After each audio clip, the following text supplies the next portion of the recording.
Então vamos abrir. Lucas capítulo 15, nós vamos ler do verso 11 ao verso 32.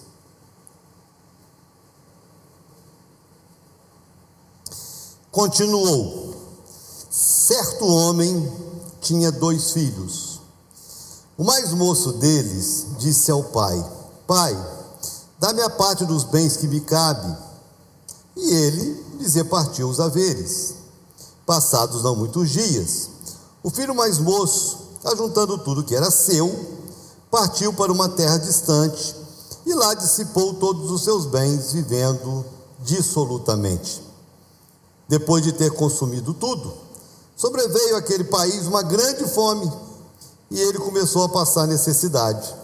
Então ele foi e se agregou a um dos cidadãos daquela terra, e este o mandou para os seus campos a guardar porcos. Ali desejava ele fartar-se das alfarrobas que os porcos comiam, mas ninguém lhe dava nada. Então, caindo em si, disse: quantos trabalhadores de meu pai têm pão com fartura, e eu aqui morro de fome? Levantar-me-ei e irei ter com meu pai, e lhe direi: Pai, pequei contra o céu e diante de ti. Já não sou digno de ser chamado teu filho. Trata-me como um dos teus trabalhadores. E levantando-se, foi para seu pai. Vinha ele ainda longe, quando seu pai o avistou, e compadecido dele, correndo, o abraçou e beijou. E o filho lhe disse: Pai, pequei contra o céu e diante de ti. Já não sou digno de ser chamado teu filho. O pai, porém, disse aos seus servos: trazei depressa a melhor roupa, vestiu, ponde-lhe um anel no dedo e sandálias nos pés. Trazei também e matai o novilho cevado. Comamos e regozijemo-nos, porque este meu filho estava morto e reviveu, estava perdido e foi achado. E começaram a regozijar-se. Ora, o filho mais velho estivera no campo, e quando voltava, ao aproximar-se da casa, ouviu a música e as danças. Chamou um dos criados e perguntou-lhe o que era aquilo. E ele informou: veio teu irmão, e teu pai mandou matar o novilho cevado, porque o recuperou com saúde. Ele se indignou e não queria entrar. Saindo, porém, o pai procurava conciliá-lo, mas ele respondeu a seu pai: há quantos anos que te sirvo sem jamais transgredir uma ordem tua? E nunca me deste um cabrito sequer para alegrar-me com os meus amigos? Vindo, porém, esse teu filho, que desperdiçou os teus bens com meretrizes, tu mandaste matar para ele o novilho cevado? Então lhe respondeu o pai: meu filho, tu sempre estás comigo, tudo que é meu é teu. Entretanto, era necessário que nos regozijássemos e nos alegrássemos, porque esse teu irmão estava morto e reviveu, estava perdido e foi achado. Pai, eu quero te agradecer mais uma vez por esse dia, por esse culto, por esse tempo. E mais uma vez te agradecer por todos os pais dessa igreja, que fazem parte dessa história, fazem parte da nossa história. Quero te agradecer por todos aqueles que têm cumprido com o seu papel. E apesar de todas as nossas falhas e limitações, o Senhor nos deu a graça e o presente de sermos pais.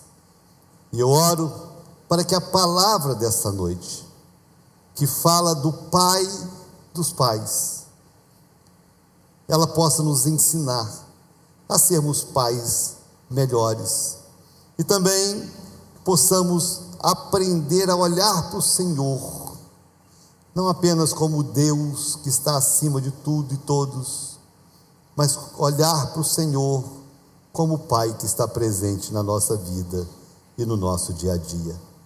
Por isso nós abrimos o coração para te ouvir. Fala conosco, no nome de Jesus. Quantos podem dizer amém? Amém. Muito bem. Eu acho que não tem muitos meses atrás, está virando recorrente já em alguns países, mas eu acho que o último país, se eu não me engano, foi a Itália, que proibiu a adoção de crianças por casais, por homossexuais. A Itália proibiu, eu acho que já tem outros países também, se não me engano a Inglaterra também, e já proibiram. Não pode mais casais homossexuais adotarem crianças.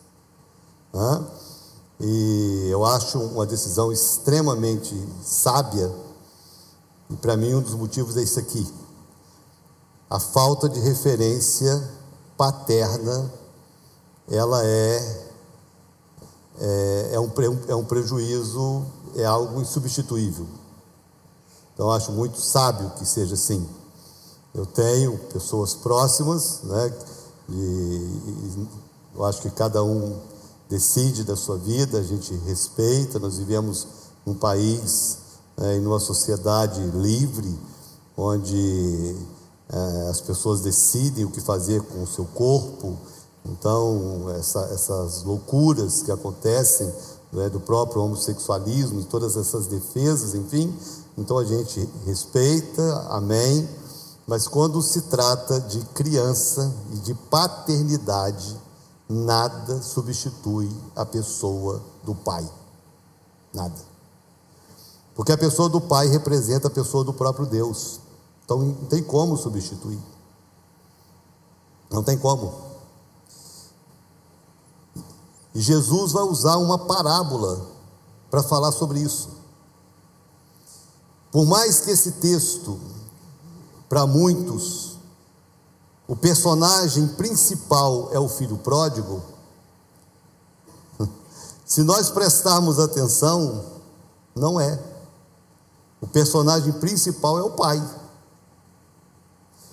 Porque só o pai que vai dar aos dois filhos, principalmente ao pródigo, o significado de tudo da vida deles. Então Jesus conta uma parábola, e nessa parábola então é uma família que, se a mãe não apresenta, não aparece, é uma parábola, tá certo? Parábola é uma história que é contada para fazer um paralelo sobre uma realidade. Então, quando a mãe não aparece, e no caso um dos filhos pede parte da herança, nós temos advogados na igreja, sabe que para haver uma distribuição de herança é porque a mãe faleceu, uma parte faleceu, então tem o direito à herança. E Jesus então conta a parábola e fala que o filho mais moço pediu herança: eu quero a minha parte dos bens. Hoje ela está pentecostal. A pessoa do pai na parábola, não tem como a gente sequer questionar, fala do próprio Deus, e a gente vai ver isso na perfeição com que Jesus apresenta esse pai. A pessoa do filho mais velho, Jesus possivelmente estava fazendo referência aos religiosos da época, principalmente aos fariseus, que eram os mais rígidos, os mais rigorosos, aqueles que eram mais inflexíveis. Era a pessoa desse irmão mais velho, que nunca saiu de casa, mas mesmo dentro de casa nunca experimentou a comunhão com o pai. Então sempre o judaísmo teve muito disso, e a igreja hoje tem muita gente disso, gente que se firma no próprio orgulho, na própria vaidade da sua religiosidade, de nunca ter se afastado da casa do pai, mas ao mesmo tempo nunca ter desfrutado da comunhão do pai. Religiosidade está cheio disso, né? E o filho mais moço, que pode ser referência para todo ser humano, porque todo ser humano, como filho criado por Deus, mas longe de Deus, é pródigo. Todo ser humano longe de Deus é um filho pródigo, é um filho fora do ambiente divino que o próprio Deus preparou.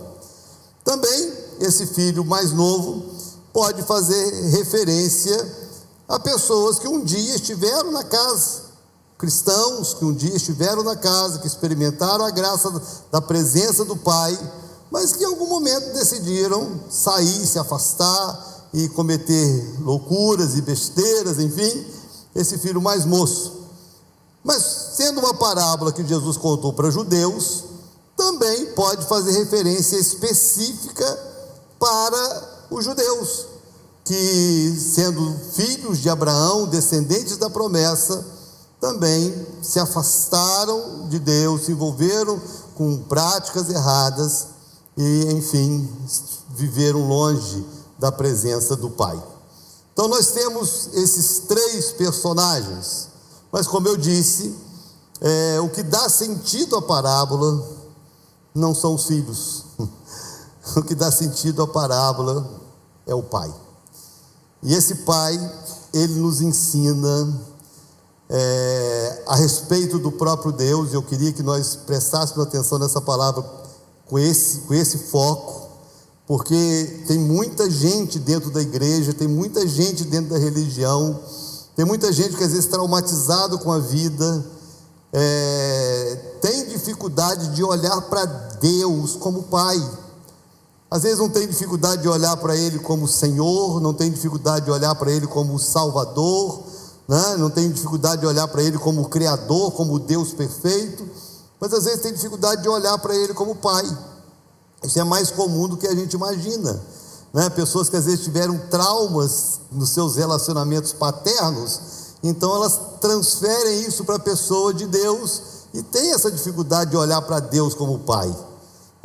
Então às vezes nas próprias orações, né, que quando vai se relacionar com Deus, se relacionando com esse Deus excelso, soberano, glorioso, majestoso, mas às vezes tem dificuldade na própria oração de dizer Pai. Então que essa palavra de alguma forma quebre isso dentro do seu coração e que você consiga olhar para Deus como Pai, porque é isso que Jesus quer apresentar para nós nessa parábola, Deus como Pai. Também que nós possamos olhar para esse Pai como uma referência, porque esse também é o nosso grande desafio.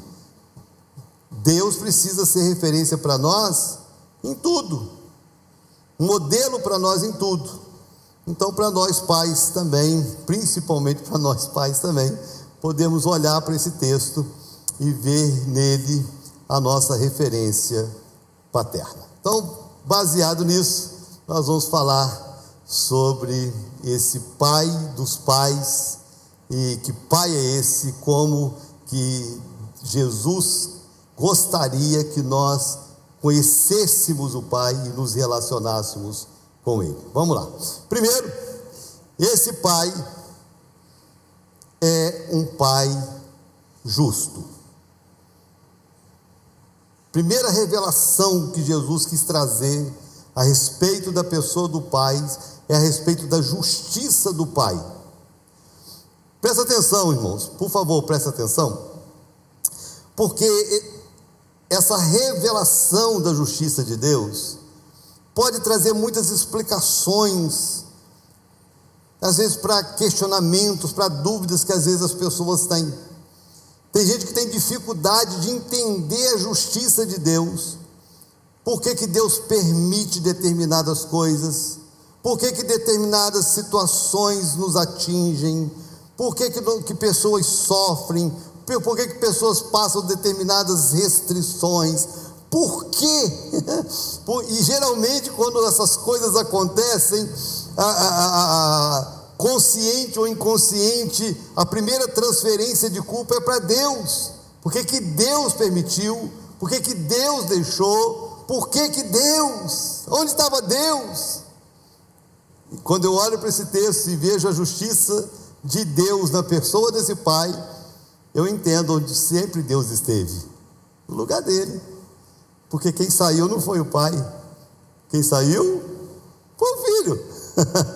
Então o filho pede a herança, começa aqui, o filho pede a herança. Dentro da cultura da época, era uma desonra, porque a cultura da época não é como a cultura de hoje, né? Principalmente dentro da lei brasileira, como eu falei aqui, temos advogados da igreja.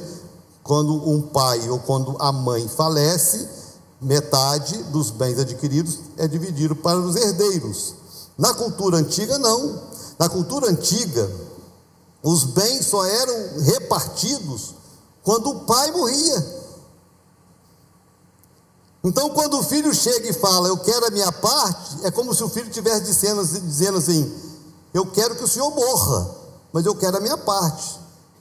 Eu não quero esperar que o senhor fique velho para eu curtir a vida, eu quero o que é meu.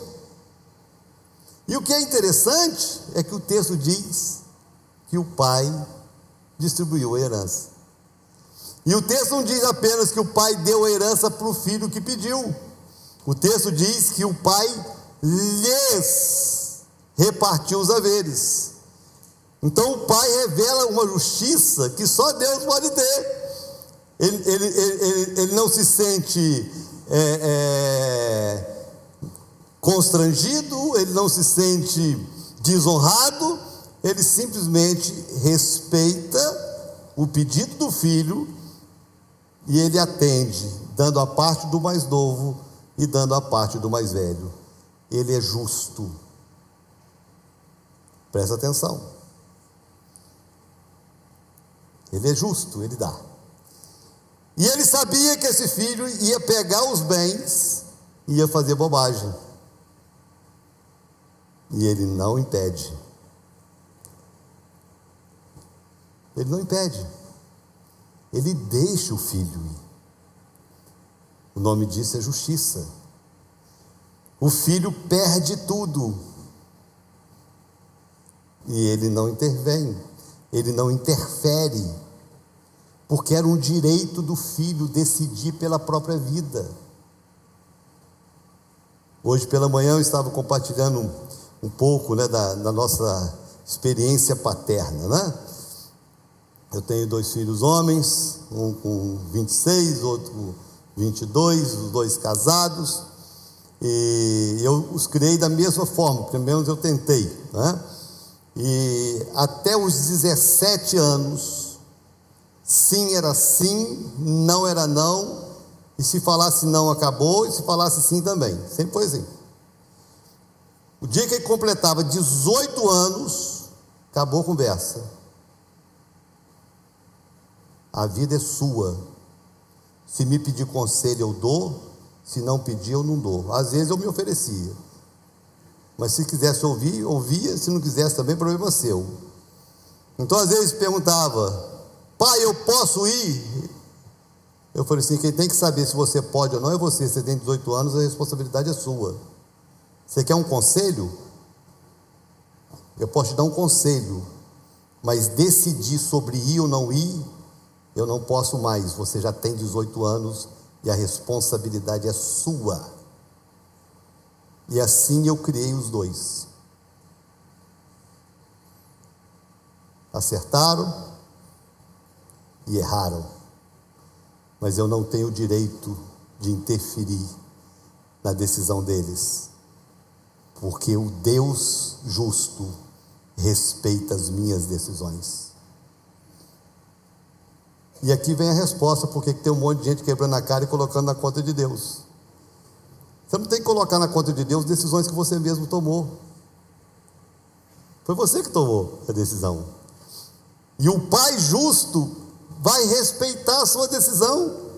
O Pai justo vai deixar você ir. O Pai justo vai deixar você desperdiçar a sua vida, vai deixar você desperdiçar o seu tempo. O Pai justo vai permitir que você coma comida com porco, vá para a lavagem. Você só não pode colocar na conta dele, porque não foi ele que te colocou ali. Você sequer perguntou se deveria ou não deveria. Você simplesmente decidiu. E a justiça de Deus permitiu que fosse assim, porque Ele é assim. Para mim, a maior revelação, quando eu me relaciono com Deus, é essa relação onde eu não posso culpar Deus das minhas decisões. Que mesmo sendo Ele Senhor, mesmo sendo Ele soberano, mesmo sendo Ele Deus absoluto sobre tudo, sobre todos, Deus não tem nenhuma dificuldade em respeitar as decisões que eu tomo. É a justiça de Deus. Deus é justo. E Ele quer que nós o conheçamos como um Pai justo. Onde cada um que resolve se relacionar com Ele como filho, assume a sua responsabilidade e o respeita como Pai justo. E aqui, como referência, né, que nós temos Deus como referência em tudo, vai uma dica para os pais. Nosso papel como pai não é fazer com que os nossos filhos sejam o que a gente quer. O nosso papel como pai é fazer com que os nossos filhos vivam o projeto que Deus tem para eles. E quando o seu filho falar que quer algo e que vai de encontro ao que você planejou, se Deus é referência para você, aprenda a respeitar, mesmo que você acredite que Ele vai quebrar a cara. Os nossos filhos têm o direito de quebrar a cara. Você sabe qual é o problema que às vezes nós temos? É que nós nos esquecemos das vezes que nós quebramos a nossa. E o quanto nós aprendemos com isso, o quanto nós crescemos com isso. E nós não podemos tirar dos nossos filhos o mesmo direito e a mesma oportunidade. Deus precisa ser conhecido como um Pai justo. Você vive todas as consequências da justiça de Deus. Sim ou não? Quem aqui já comeu da lavagem, sabe?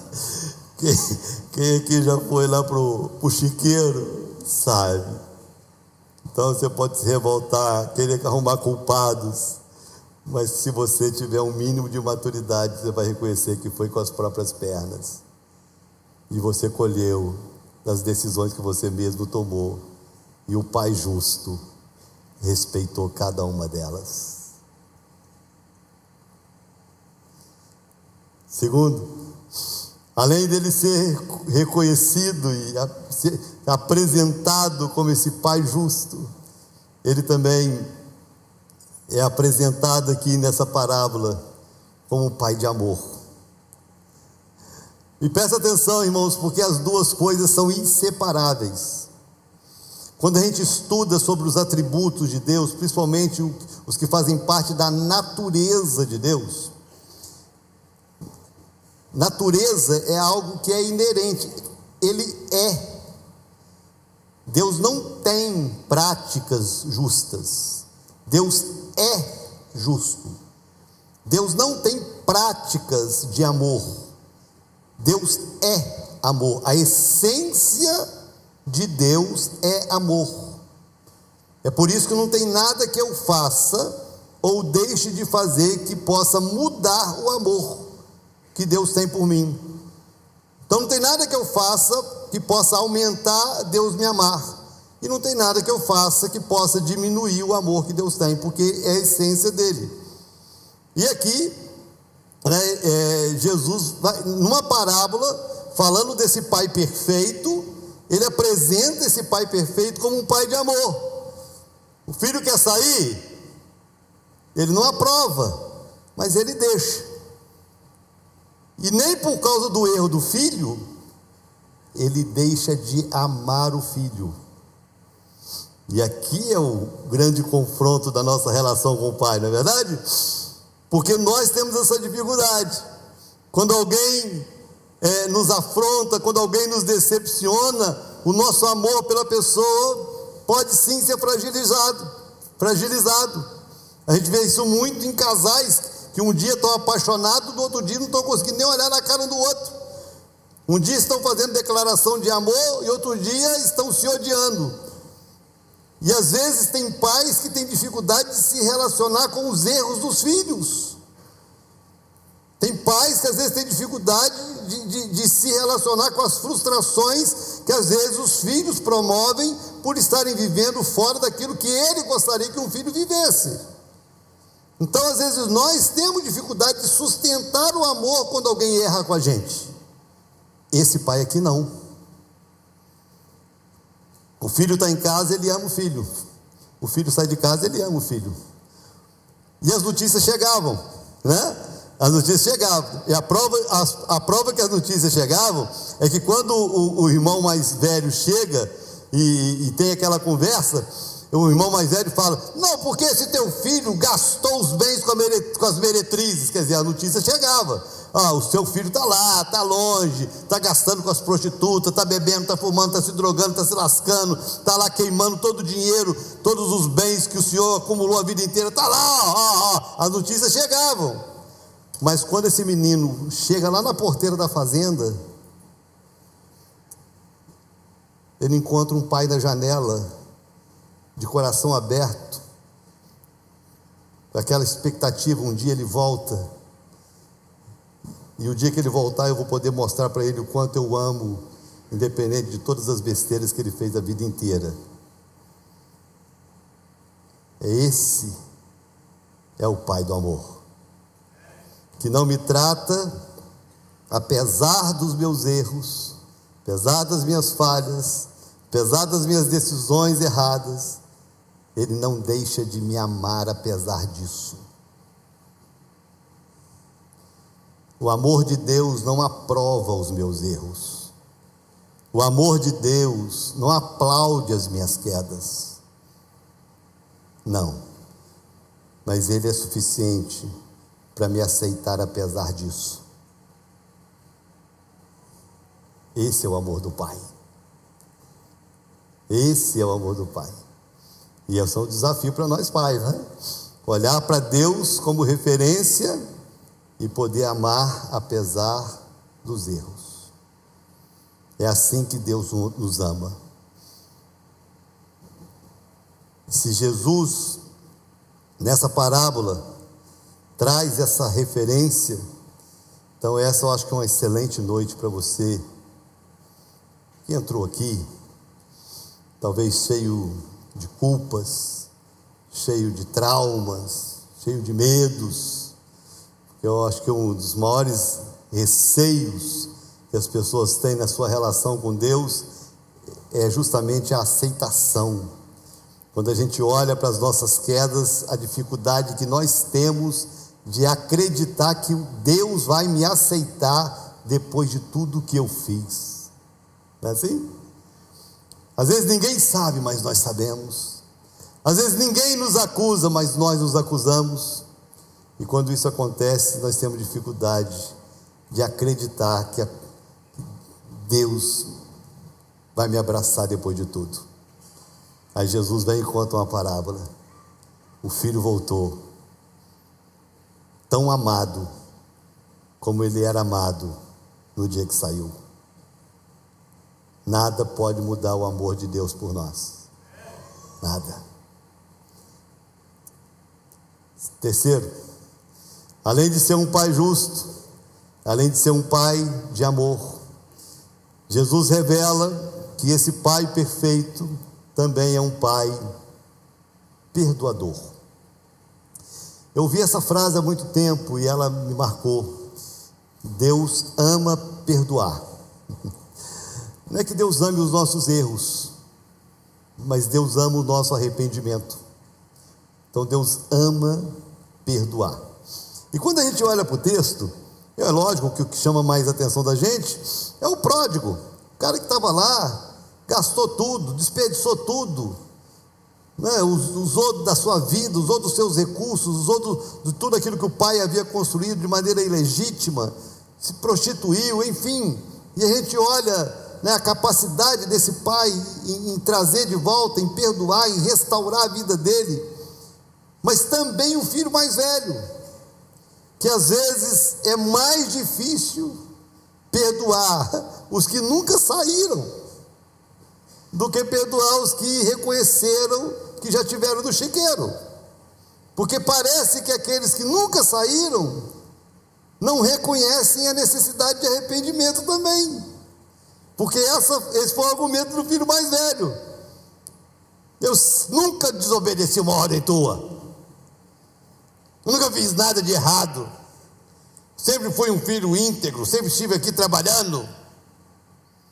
Mas o pai encontra nele uma dureza de coração que precisava de perdão.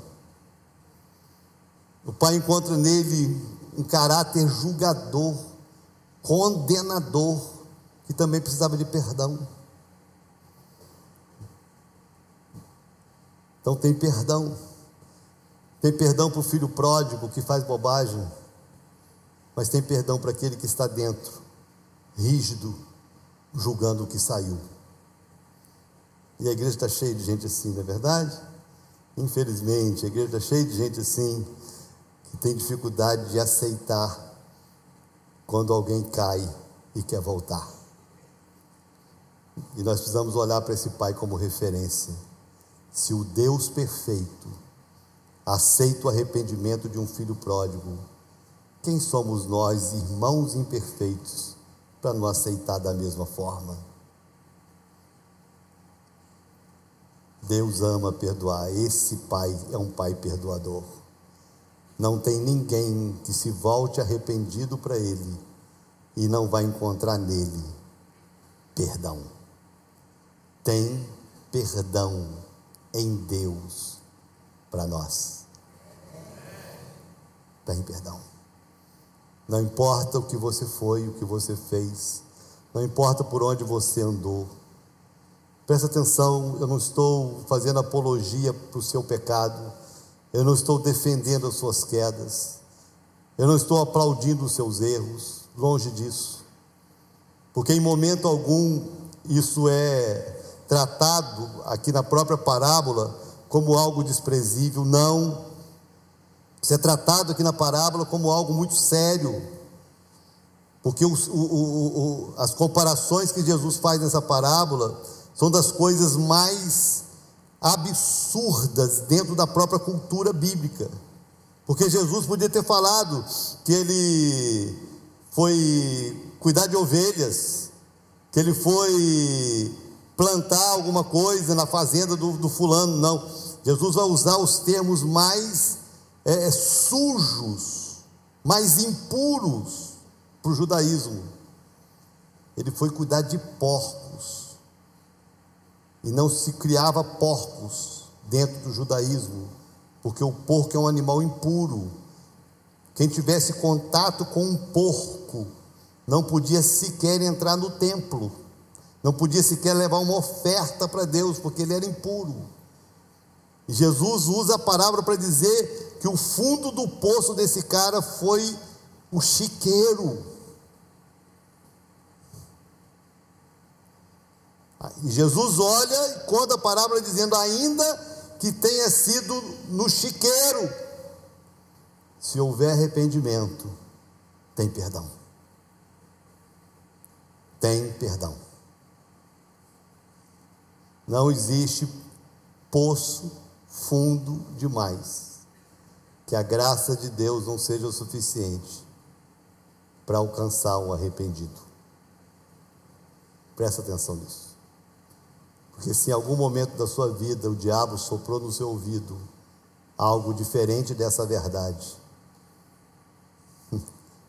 o diabo soprou uma mentira. Tem perdão para você. E em quarto, além de ser um pai justo, um pai de amor e um pai perdoador, ele também se revela como um pai restaurador. Porque tem diferença entre perdoar e restaurar, né? O perdão já deveria ser mais que o suficiente. Poxa, Deus me perdoou, virou uma página, uma nova oportunidade me foi aberta, amém, vamos, vida que segue. Mas esse pai, ele não se limita ao perdão, ele vai além do perdão. Então presta atenção na cena, presta atenção. O menino sai de casa, gasta a sua herança, desperdiça com prostitutas, vai parar no chiqueiro cuidando de porco. Um dia ele se arrepende e volta, Quando ele chega lá na porta da fazenda, lá longe, o pai vai ao encontro dele.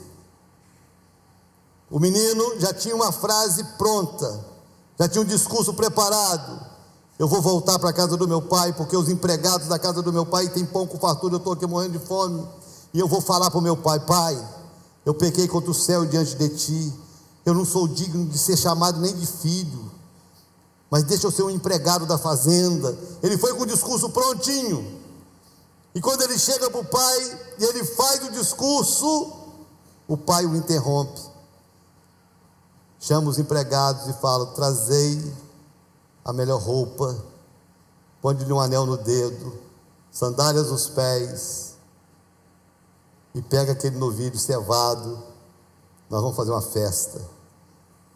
Presta atenção, irmãos, aquilo ali já estava pronto, a roupa estava pronta. Anel é uma coisa que é pessoal. Você não pode simplesmente pegar um anel de qualquer um e colocar no dedo, não. O anel estava pronto. Sandália tem número. A sandália estava pronta. O pai tinha tudo pronto. O pai só estava esperando se o dia que ele voltar, eu restauro tudo, eu dou tudo de volta, e numa nova oportunidade de vida, é só ele voltar. E ele restaura tudo, e restaura com festa, porque até o próprio novilho, que o irmão mais velho entra em crise: o senhor nunca me deu nem um cabrito, e matou o novilho. Era o novilho.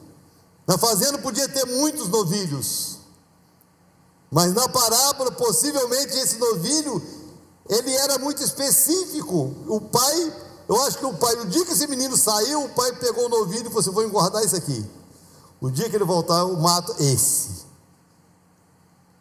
para mostrar para ele o quão importante ele é, o quão precioso esse filho é,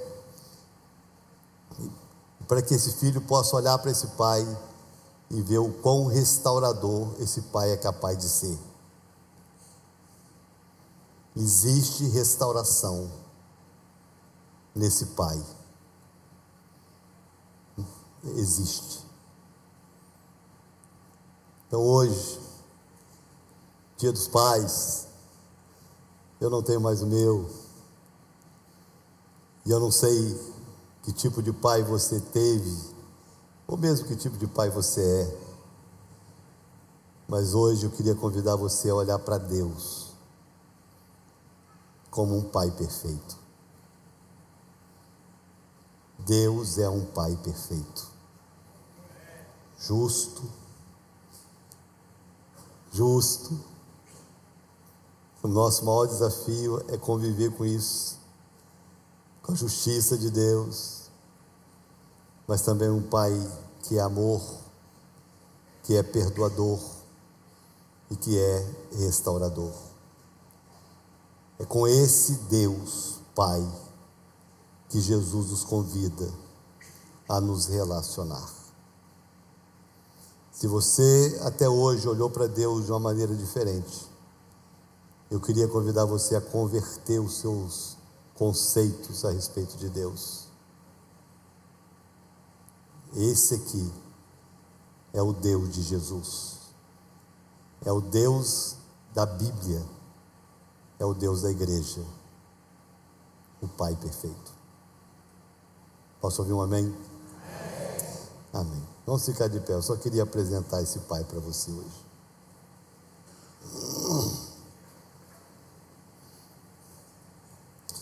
Se a religião te apresentou um Deus diferente, converta o seu conhecimento ao Deus verdadeiro. Se a sua fé te apresentou um Deus diferente, converta a sua fé ao Deus verdadeiro. Deus Santo, Todo-Poderoso, Criador dos céus e da terra, mas que se revela para nós como um Pai, quer ser conhecido como Pai. Pai, eu quero te agradecer essa noite, que num mundo tão sem referência de tantos valores e princípios, numa sociedade tão perdida na sua falta de valores e princípios, nós podemos olhar para a Tua Palavra, nós podemos olhar para a Bíblia Sagrada, nós podemos olhar, meu Deus, para o Senhor como referência infalível e perfeita. E eu oro, meu Deus, para que toda essa igreja, todos nós que somos chamados de filhos do Altíssimo, filhos do Senhor, nós consigamos olhar para o Senhor como esse Pai Santo, como esse Pai excelso, soberano, como esse Pai Senhor e Criador, sim, mas como esse Pai justo, como esse Pai de amor, como esse Pai perdoador, como esse Pai restaurador. E que essa seja a nossa experiência, que esse seja o nosso relacionamento de filho contigo. Essa é a minha oração, que o Senhor se revele a nós como o Pai perfeito. Amém. Posso ouvir um amém?